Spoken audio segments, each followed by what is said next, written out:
Chủ tiệm, tôi nghe nói bạn có một thứ gọi là xà phòng ở đây. Cũng phải có bà xem. Chính là cái này tôi tự làm hoàn toàn bằng tay, tất cả đều là vật liệu thật. Đúng vậy. Giống hệt như cái mà phu nhân Thị Lăng dùng. Hoàng gia, công tử hạ nhân chú ba, anh trai thứ ba.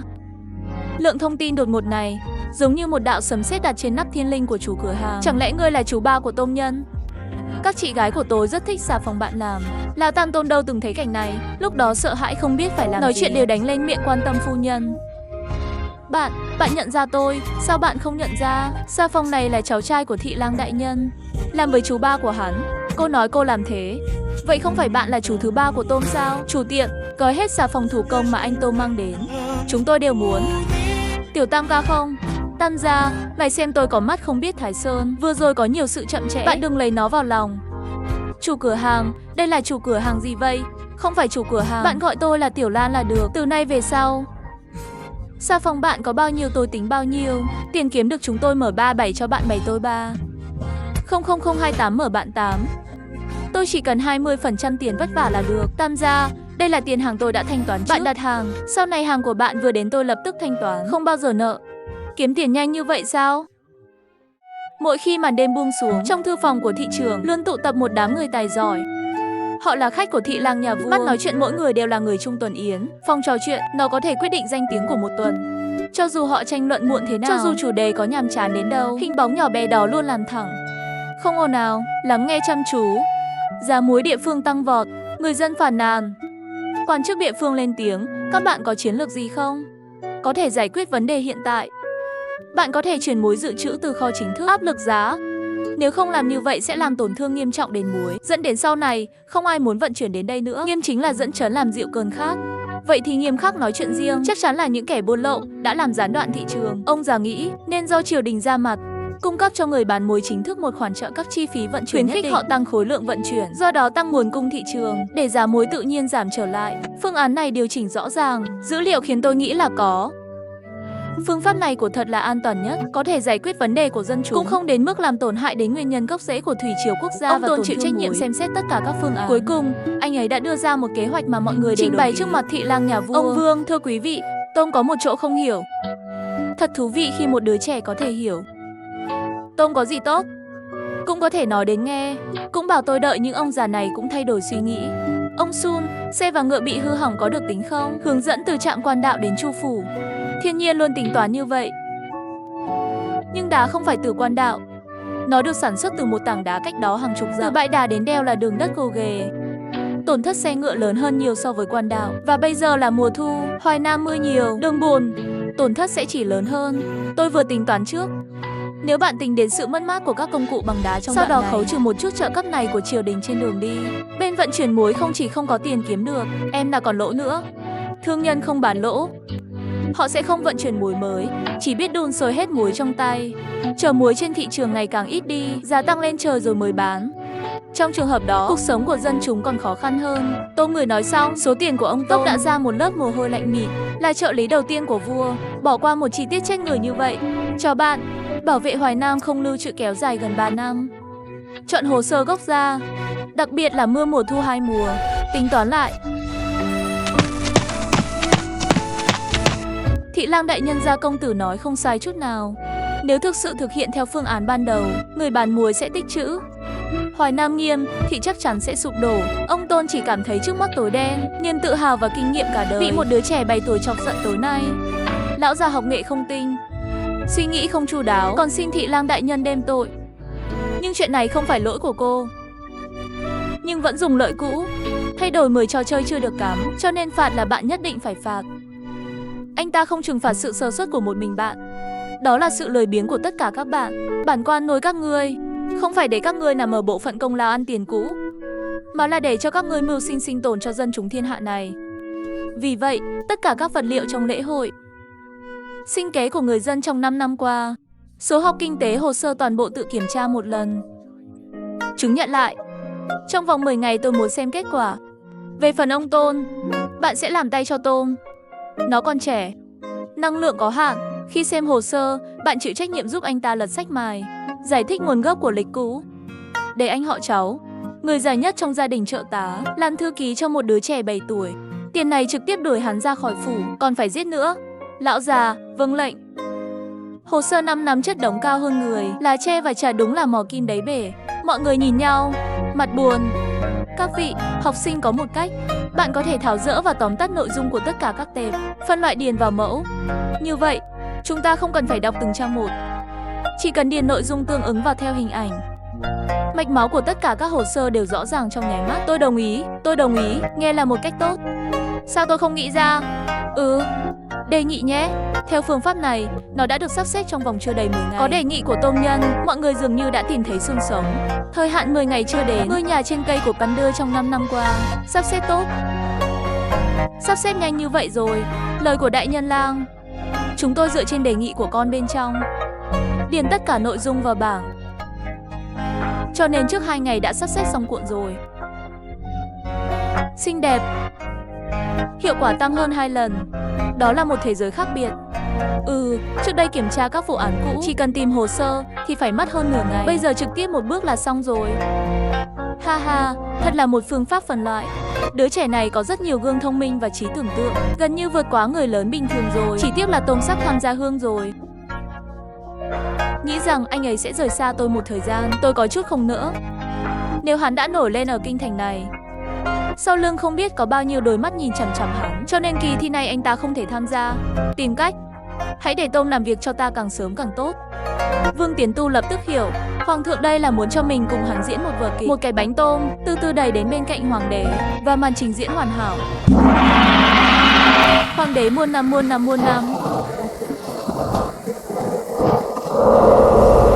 Gần đây công việc Triều Tiên bận rộn, không đủ nhân lực. Lúc đó, tôi sẽ triệu tập tất cả các ứng cử viên nhị phân, kiểm tra công khai, chọn những người tài năng, trực tiếp tiến sĩ xem, phục vụ triều đình. Hoàng thượng, đây là muốn phá vỡ giới luật tuyển chọn sớm sao? Ai sẽ may mắn như vậy? Trực tiếp miễn thi là có thể vào hải quan. Điều này sẽ giúp tiết kiệm rất nhiều quá trình thi. Gần đây triều đình thiếu nhân lực. Hoàng thượng chuẩn bị tổ chức thí sinh của 2 người liên chung ở các nơi, kiểm tra công khai. Hoàng đế đích thân đặt câu hỏi kiểm tra và chọn những người tài năng xuất sắc để trực tiếp phong tỏa. Ngươi dám đi không? Ý bạn là nếu kỳ thi này được chọn, sau này không cần thi nữa. Phải, đây là lần đầu tiên. Đường tắt nhanh nhất vào nhà làm quan, nhưng cũng là bài thi khó nhất. Cơ hội và thách thức. Người hầu đã nghĩ đến vô số người cảnh hoàng đế gặp mặt, nhưng không ngờ cơ hội này lại đến nhanh như vậy. Tham gia chắc chắn tham gia. Thị trưởng, cảm ơn bạn đã cho tôi biết điều này. Hạ nhân, ngươi đừng để phụ lão phu, nỗi khổ tâm của hoàng thượng. Để làm cho Tôn tài năng, phục vụ triều đình càng sớm càng tốt. Hoàng đế quyết định tập hợp những người đứng đầu trên toàn quốc, thi trực tiếp. Kỳ thi đặc biệt này trực tiếp đặt ở Kim Nguyên Điện, nơi hoàng đế thường xuyên. Hiện trường còn mời các quan chức dân quân tham dự. Động thái này cũng là để cho bọn họ tận mắt chứng kiến Tôn tài năng vượt trội. Câu hỏi thứ nhất, nếu là một địa phương phụ mẫu quan, khi làm thế nào để đối xử với một số người đứng đầu khác trong cùng một lô của bạn? Trích dẫn kinh điển ngay lập tức. Từ Luận Ngư nói đến Mạnh Tử Chi hung người cũ, nhưng lại không có một đáp án làm cho hoàng thượng hài lòng. Gia đình, anh nghĩ sao? Báo cáo với hoàng đế, tôi nghĩ nên thử đói lạnh, giải quyết cái ác của nó. Như thế nào nói dân chúng chỉ cầu một thời. Nếu quan giả thấy dân sự không ăn no, quần áo không cần thân, nhưng vẫn còn nói về nhân nghĩa đạo đức trong lớp, chỉ là đạo đức giả. Trước tiên hãy để trong bát của người dân có cơm, trên người có quần áo, sau đó nói chuyện với họ về phương thức giáo hóa. Mọi câu trả lời đáng sợ. Tất cả đều đơn giản, gần như lại sắc bén chỉ thẳng vào lòng người, đủ để hiện trường những lão già kinh doanh nhiều năm trong chính quyền suy ngẫm về nó. Đây cũng là điều hoàng thượng muốn. Hiệu quả rất tốt. Có thể đứng trên lập trường của nhân dân, nghĩ cho nhân dân. Rất hiếm. Được rồi, tôi sẽ hỏi thêm một câu nữa. Trong triều đình hôm nay, chia sẻ quyền lực với triều đình, xâm lược dân chúng, cậu nghĩ sao? Vấn đề này rất rõ ràng, đã vượt quá giới hạn. Đó là một tuyên bố chính trị trần tru. Trả lời hơi bất cẩn sẽ đắc tội với một số lượng lớn. Hoàng thượng sở dĩ hỏi một câu hỏi khó như vậy, chỉ muốn xem thôi, thái độ của người Tôm đối với vấn đề này là gì. Báo cáo với hoàng đế, học sinh cho rằng gặp điền tu chậm, thanh điền trước. Học sinh ở Giang Châu từng xem qua một số điền. Tỉnh Lũ Huống sách Giang Châu trên trang trại chính thức đăng ký 37.000 ha, Minh Điền 210.000 ha, nhưng theo ước tính của sinh viên, trong tay các gia tộc, Ưu Tiên chưa từng báo cáo với chính phủ. Tôi em là không dưới 100.000 ha, không đóng thuế, không phục vào 4 túi. Buộc điền sẽ bị phản kháng kịch liệt, lật đất nước. Nhưng kiểm tra trích dẫn điền là kiểm tra trốn thuế, có bằng chứng với pháp luật chính đáng, đưa những trích dẫn này trở lại triều đình màu vàng.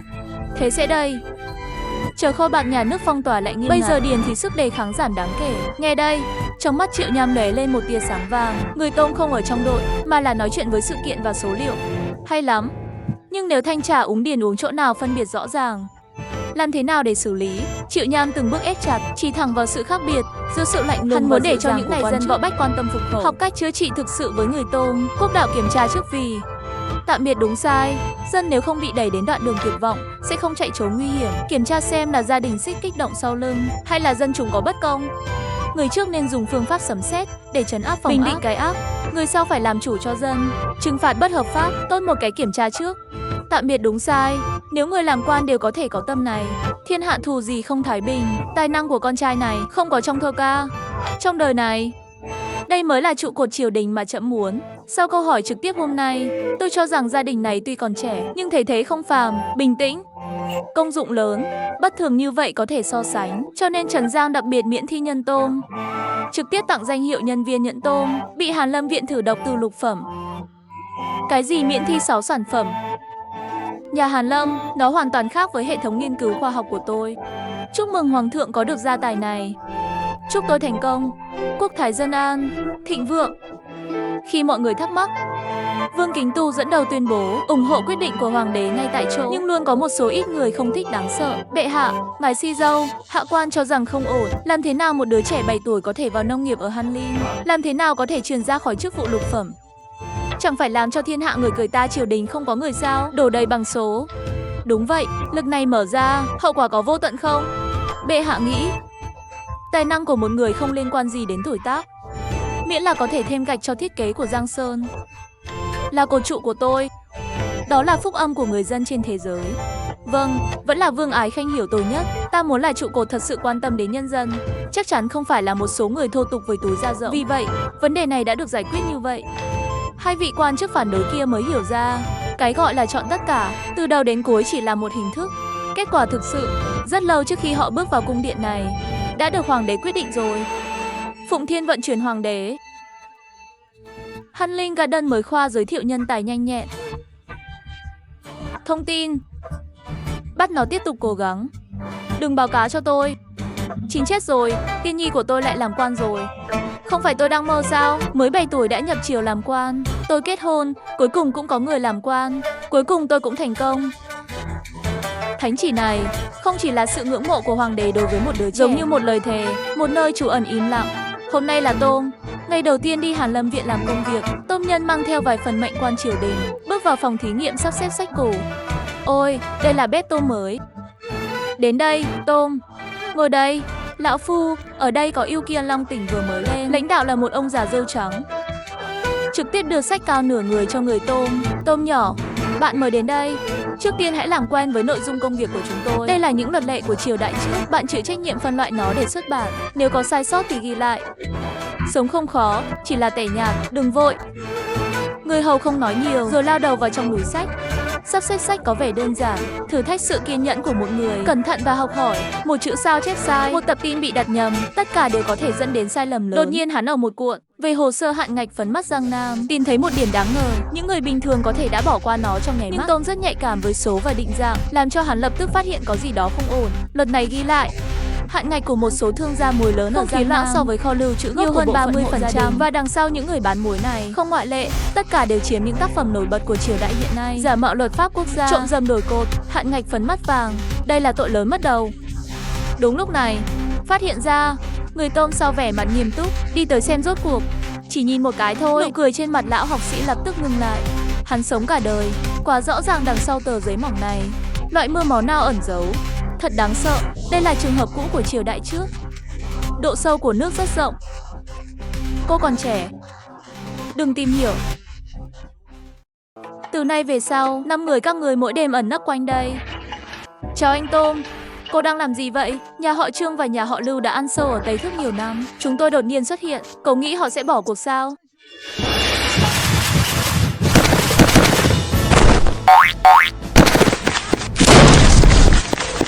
Các anh em đã đập vỡ tất cả những thứ này cho tôi.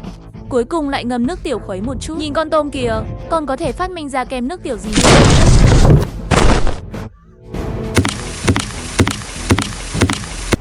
Thưa ngài, chuyện gì vậy? Bạn có hiểu lầm gì không? Đúng vậy, vừa nhìn là một sự hiểu lầm. Người nhà chúng tôi không hiểu chuyện gì. Đập vào kho báu quỳ, chúng tôi sẽ mang về nhà và kỷ luật nghiêm ngặt. Mấy ngày trước tôi ở Học viện Hàn Lâm xem qua sổ cái, tin thấy một số vấn đề kế toán có chút không đúng. Chương kế không được, nguyên nhân 3 năm giấu 300 con tờ lụa. Trốn thuế bạc 120 lạng. Lưu ký mi bu nguyên nhân 4 năm nói dối tổn thất. Trốn thuế bạc 85 lạng. Những hạt nhân này chỉ có chúng ta mới biết, bí mật. Làm sao cậu bé 8 tuổi này biết được? Theo luật của bộ trưởng tôi, trốn thuế rất nhiều. Thủ phạm chính, tài sản bị tịch thu, tích lũy 3 chân, vợ con lưu đầy 3.000 dặm. Đại nhân mù tha mạng đây, chúng tôi có mắt không biết Thái Sơn, chúng tôi là mỡ lợn. Xin tiểu đại nhân giơ tay cao, hãy cho chúng tôi một con đường sống, hôm nay coi như chuyện này đã qua rồi. Ý anh là sao? Tôi có nghe nhầm không? Cứ như vậy trôi qua, cửa hàng của bạn vẫn mở. Nhưng đừng nói với ai chuyện này. Bao gồm cả người của bạn và mọi hành động của bạn. Tôi muốn biết mọi thứ. Những chuyện này tôi cũng có thể coi như anh ta không tồn tại. Nhưng nếu để ta phát hiện các bạn có chút gì không vâng lời, tôi hứa sẽ để hai người ngồi tù. Vâng, tôi sẵn sàng giúp đỡ người lớn tôm nhỏ đi qua lửa và nước. Mượn tiểu tôm đại nhân không giết. Tôi sẽ nói tất cả những gì anh muốn biết. Tất cả đều nói với tiểu tôm đại nhân. Vừa nghe đến lão đáy người mặc 4 chữ này, hai vị chủ tiệm liền đem sau lưng. Tất cả bí mật của hai gia đình hoàng đế đều nổi bật. Người tôm cũng rất hài lòng với thông tin họ cung cấp. Các ngươi có thể đi, ở bên kia không được nữa. Bạn có thể đến với tôi bất cứ lúc nào. Cảm ơn ngài Tôm. Phi ca, bọn họ là người đến không tốt. Chúng ta hãy đến muộn một chút. Nhà kho bị họ làm hỏng. Sao anh lại để họ đi? Nhà kho của chúng ta không phải không sao sao? Và dọn dẹp chúng cũng chẳng ích gì. Tôi đang nhắm vào người ủng hộ phía sau họ. Người ủng hộ phía sau họ. Làm sao chúng ta có thể đắc tội với một nhân vật lớn như vậy? Chú ba có một số việc nhất thời sẽ không nói rõ được. Bạn nghe sự sắp xếp của tôi trước. Ngày mai đóng cửa hàng 3 ngày nữa mới mở cửa. Đóng cửa có phải vừa vặn xé nát sân của họ không? Nếu ngày mai chúng ta có một lá cờ lớn như vậy, mở lại trống, họ sẽ chỉ nghi ngờ, sau đó sẽ ẩn sâu hơn. Lần sau ra tay em rằng sẽ không đơn giản như vậy đâu. Nhưng nếu chúng tôi đóng cửa để cảm ơn khách, đặt ra một bộ nguyên khí tổn thương lớn, sắp không chịu nổi nữa.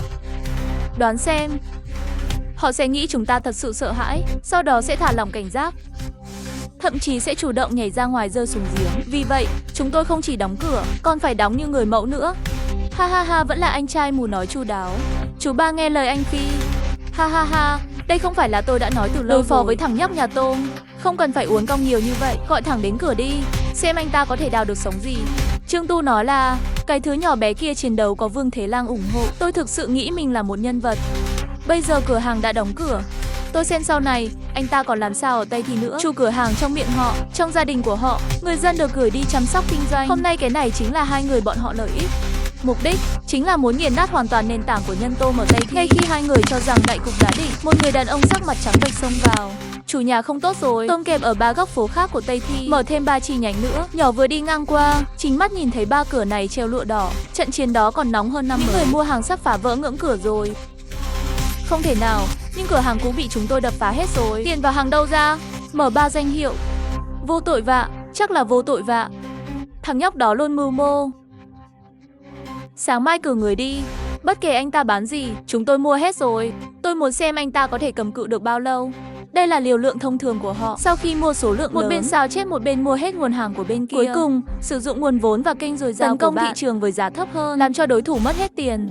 Bên kia Tôm nhận được tin tức, nó cũng thay đổi mô hình kinh doanh truyền thống. Cảm ơn tình yêu của gia đình. Hôm nay sản phẩm mới của cửa hàng này có mặt trên để mọi người đều có thể mua sản phẩm của chúng tôi. Cửa hàng này quy định mỗi người giới hạn bán 2 cái. Tại sao cửa hàng bách hóa này mỗi ngày đều giống nhau? Chủ nhà, không mua được. Chất thải có giá gì không mua được?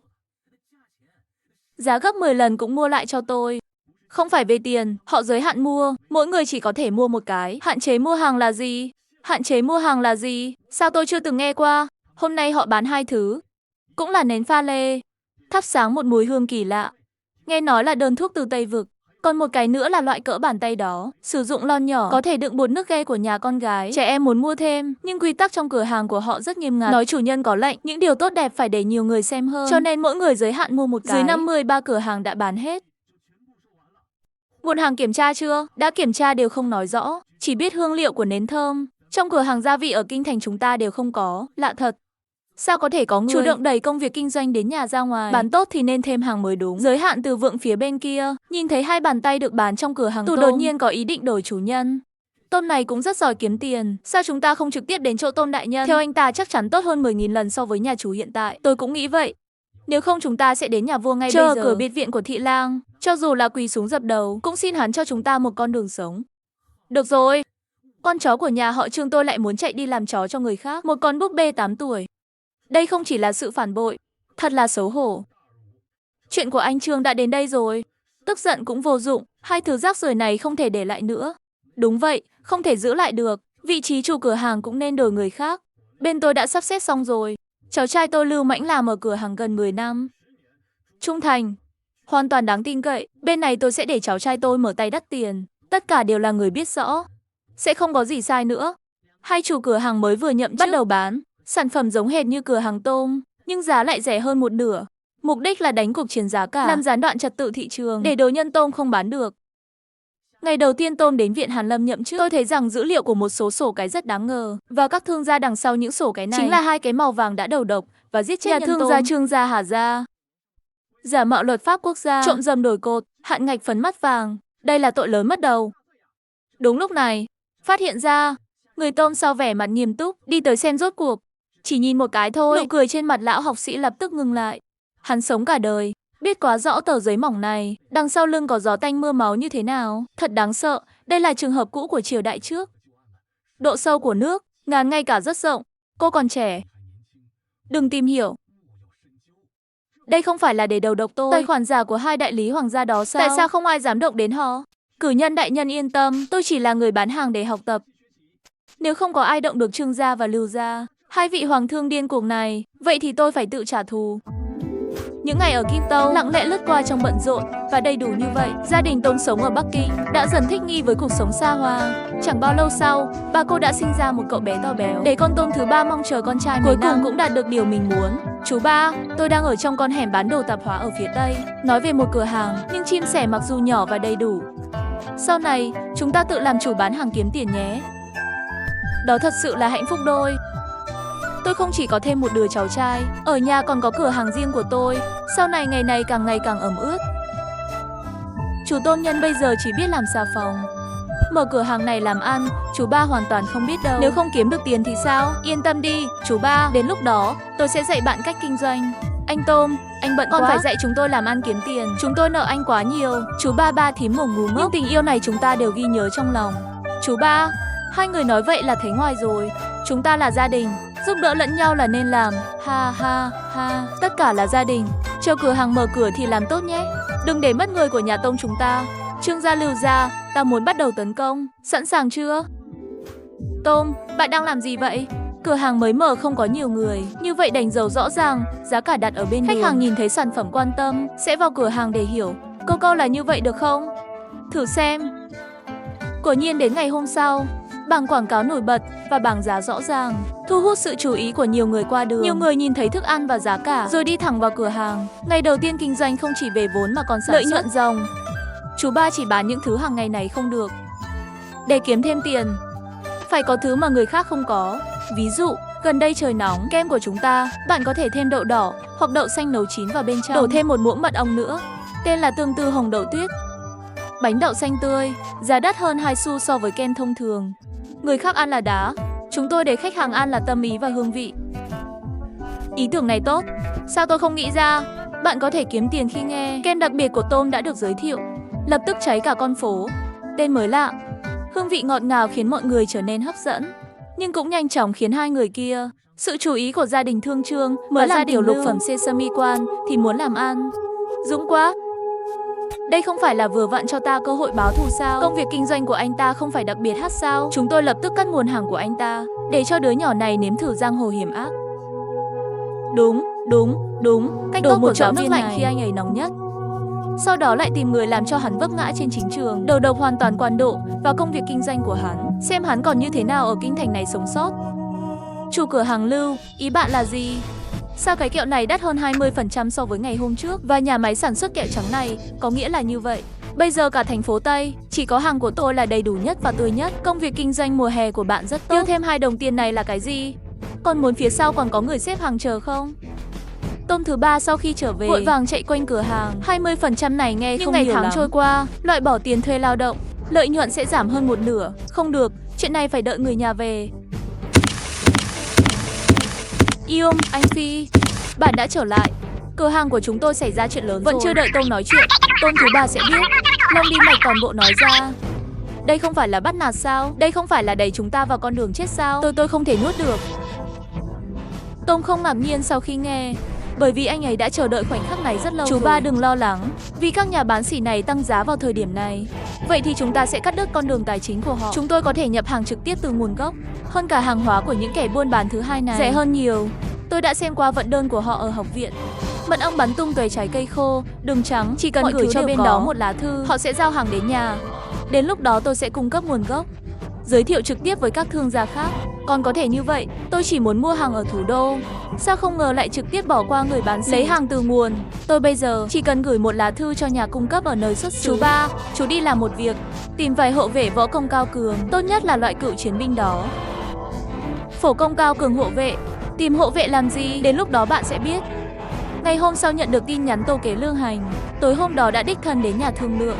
Bên kia không chỉ đồng ý cung cấp hàng với giá còn đề nghị có thể giao hàng đến nhà, hàng trước hàng sau, miễn là sau này không tăng giá quá mức, chúng ta có thể hợp tác lâu dài. Và tôi cũng sẽ đặt các thương gia xung quanh, cũng giới thiệu cho ông chủ Su nhé. Vậy thì cảm ơn ông chủ Mù quá. Bạn đặt 100 trái tim, miễn là bạn giới thiệu các thương gia khác cho tôi sẽ giảm cho bạn thêm một tầng nữa so với giá ban đầu. Hơn nữa, những gì cung cấp cho bạn luôn là công việc tiền mới nhất. Sớm mùa hè, Lão Tam liền mang về mấy cái cựu chiến binh vạm vỡ, vừa nhìn là người tập. Từ nay về sau, 5 người các người mỗi đêm ẩn nấp quanh đây, nắm tay theo ca, hãy nhớ đợi cho đến khi họ làm điều đó trước khi hạ gục người. Tiền sẽ không thiếu các bạn. Này, anh Tôm, cậu đang làm gì vậy? Công việc kinh doanh của chúng tôi tại sao phải làm vậy? Trương gia và Lưu gia đã ăn sâu vào Tây Kỳ nhiều năm. Chúng tôi đột nhiên xuất hiện, cắt nguồn hàng của họ.